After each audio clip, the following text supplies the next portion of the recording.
सत्य पुरुष का वर्तमान अवतार, जो सत्य साधना तथा तत्व ज्ञान का प्रचार परमेश्वर के पूर्वोक्त परमेश्वर के अवतार संत किया करते थे, जिससे आपसी प्रेम था, एक दूसरे के दुख में दुखी होते थे, असहाय व्यक्ति की मदद करते थे, वही शास्त्र विधि अनुसार साधना तथा वही आध्यात्मिक यथार्थ ज्ञान संत रामपाल दास जी महाराज को परमेश्वर कबीर साहेब जी ने प्रदान किया है।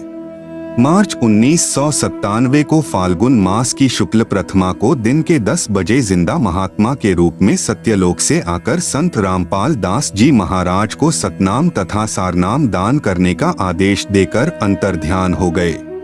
संत रामपाल दास जी महाराज भी परमेश्वर यानी परम अक्षर ब्रह्म के उन अवतारों में से एक हैं, जो आध्यात्मिक ज्ञान के द्वारा अधर्म का नाश करते हैं। अब विश्व में शांति होगी। सर्वधर्म तथा पंथों के व्यक्ति एक होकर आपस में प्रेम से रहा करेंगे। राजनेता भी निर्भिमानी, न्यायकारी तथा परमात्मा से डरकर कार्य करने वाले होंगे। जनता के सेवक बनकर निष्पक्ष कार्य किया करेंगे। धरती पर पुनः सत्ययुग जैसी स्थिति होगी। वर्तमान में धरती पर वह अवतार संत रामपाल दास जी हैं।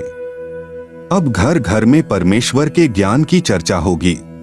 जहां गांव व शहरों में तथा पार्कों में बैठकर ताश खेलते हैं, कोई राजनीतिक बातें करता है, कोई अपने पुत्रों तथा पुत्र वधुओं की अच्छे या निकम्मे होने की चर्चा करते हैं, वहां परमेश्वर की महिमा की चर्चा होगी तथा ज्ञान गंगा पुस्तक में लिखे ज्ञान पर विचार हुआ करेगा। परमात्मा की महिमा करने मात्र से भी जीव पुण्य का भागी बनता है। फिर शास्त्र विधि अनुसार साधना करके जीवन सुखी बनाएंगे तथा आत्म कल्याण कराएंगे। धरती पर कलयुग में सत्ययुग जैसा समय आएगा। संत रामपाल दास जी महाराज ही वर्तमान में वास्तव में धरती पर अवतार हैं। अधिक जानकारी के लिए कृपया पढ़े पुस्तक धरती पर अवतार संपूर्ण। अमेरिका की महिला भविष्यवक्ता फ्लोरेंस की महत्वपूर्ण भविष्यवाणी। अमेरिका की विश्व विख्यात भविष्यवक्ता फ्लोरेंस ने अपनी भविष्यवाणियों में कई बार भारत का जिक्र किया है।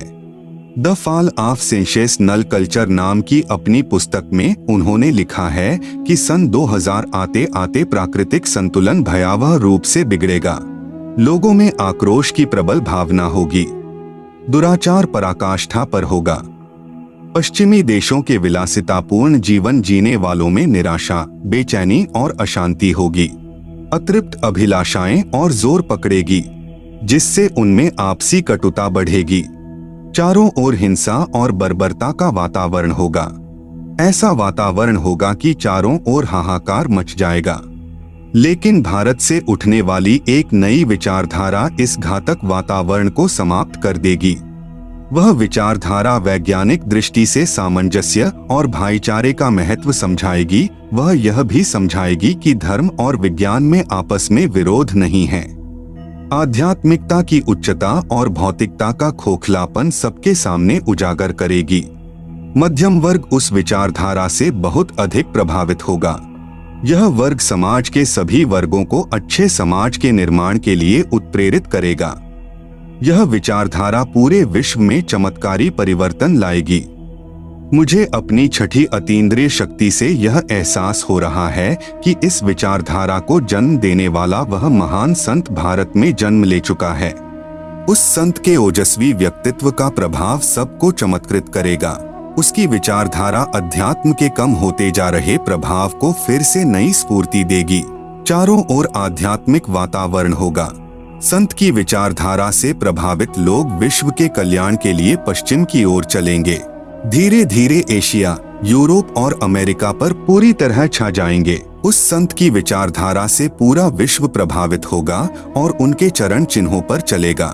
पश्चिमी देश के लोग उन्हें ईसा, मुसलमान उन्हें एक सच्चा रहनुमा और एशिया के लोग उन्हें भगवान का अवतार मानेंगे। उस महान संत की विचारधारा से बौद्धिक क्रांति होगी। बुद्धिजीवियों की मान्यताएं बदलेंगी। उनमें ईश्वर के प्रति श्रद्धा और विश्वास की कोंपलें फूटेंगी। फ्लोरेंस के अनुसार वह संत भारत में जन्म ले चुके हैं। वह इस संत से काफी प्रभावित थी। अपनी एक दूसरी पुस्तक golden light of new era में भी उन्होंने लिखा है, जब मैं ध्यान लगाती हूँ तो अक्सर एक संत को देखती हूँ। गौर वर्ण का है, सफेद बाल हैं, उसके मुख पर न दाढ़ी है न मूछ है। उस संत के ललाट पर गजब का तेज होता है। उनके ललाट पर आकाश से एक नक्षत्र के प्रकाश की किरणें निरंतर बरसती रहती हैं।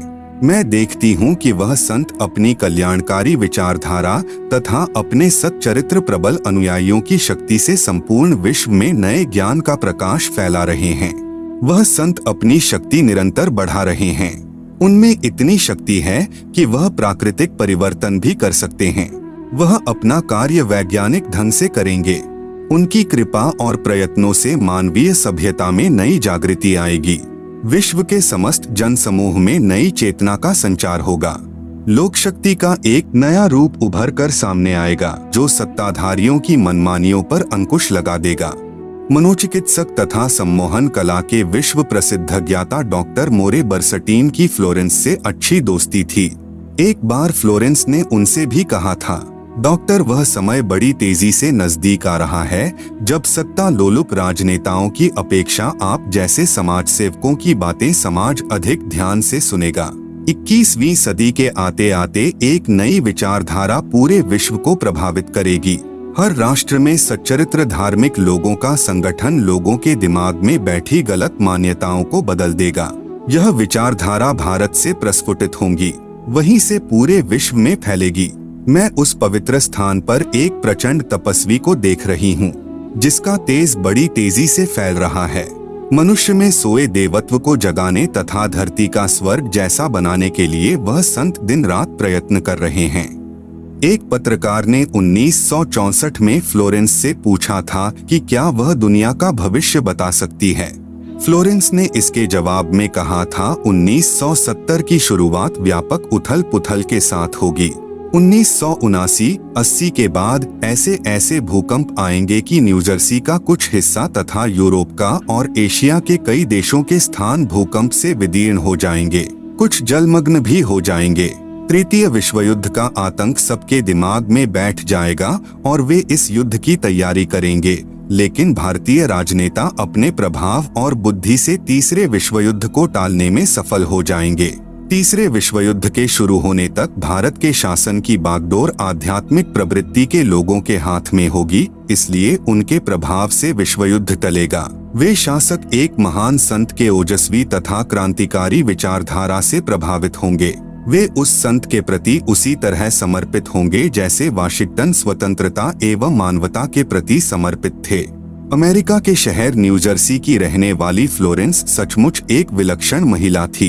एक बार नेबेल नाम के व्यक्ति ने टीवी कार्यक्रम के दौरान उनसे बोला, आप भारत में जन्म ले चुके संत के बारे में तो अक्सर बताती रहती हैं, मैं अपने बारे में कुछ जानना चाहता हूँ, बताइए। फ्लोरेंस ने उसके दाहिने हाथ को थाम लिया और बोली, आप बहुत जल्द किसी दूसरे राज्य से प्रसारण करेंगे। नेबेल एक प्रसारण सेवा के कर्मचारी थे। फ्लोरेंस की इस बात पर वह हंसने लगे। कुछ क्षण बाद बोले, आपने मुझसे यह अच्छा मजाक किया। यदि हमारी कंपनी के अधिकारी इस कार्यक्रम को देख रहे होंगे तो मैं दूसरे राज्य में जाऊं या नहीं, फिलहाल अपनी कंपनी से तुरंत निकाल दिया जाऊंगा। कुछ ही मिनटों के बाद टीवी के कंट्रोल रूम का फोन घनघना उठा। फोन नेबेल के लिए था। उनकी कंपनी के जनरल मैनेजर उनसे बात करना चाहते थे। नेबेल ने जब फोन उठाया तो उन्होंने कहा, हमने न्यूयॉर्क से प्रसारण करने का काम शुरू करने का निर्णय लिया है, वहां तुम्हें ही भेजा जाएगा। अभी यह बात गुप्त रखना, इसकी घोषणा कल की जाएगी। मैं टीवी पर फ्लोरेंस के साथ तुम्हारी बातचीत देख रहा था। फ्लोरेंस ने तुम्हारे विषय में जो बताया है वह पूरी तरह सच है।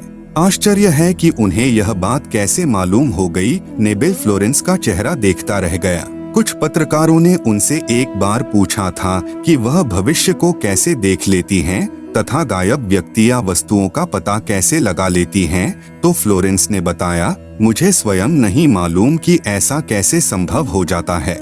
मैं भविष्य के विषय में एक बहुत महत्वपूर्ण बात बता रही हूँ।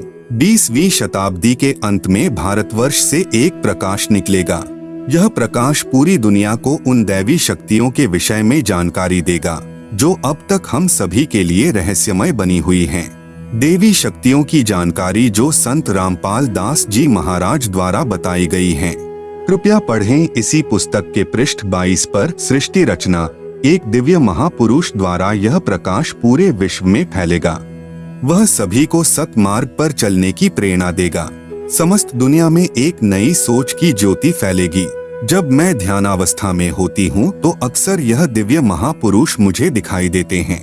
फ्लोरेंस ने बार बार इस संत या दिव्य महापुरुष का जिक्र किया है। साथ ही यह भी बताया है कि उत्तरी भारतवर्ष के एक पवित्र स्थान पर वह मौजूद हैं। सज्जनों, उपरोक्त भविष्यवाणी तथा वर्तमान वाणी है जो परम संत रामपाल महाराज जी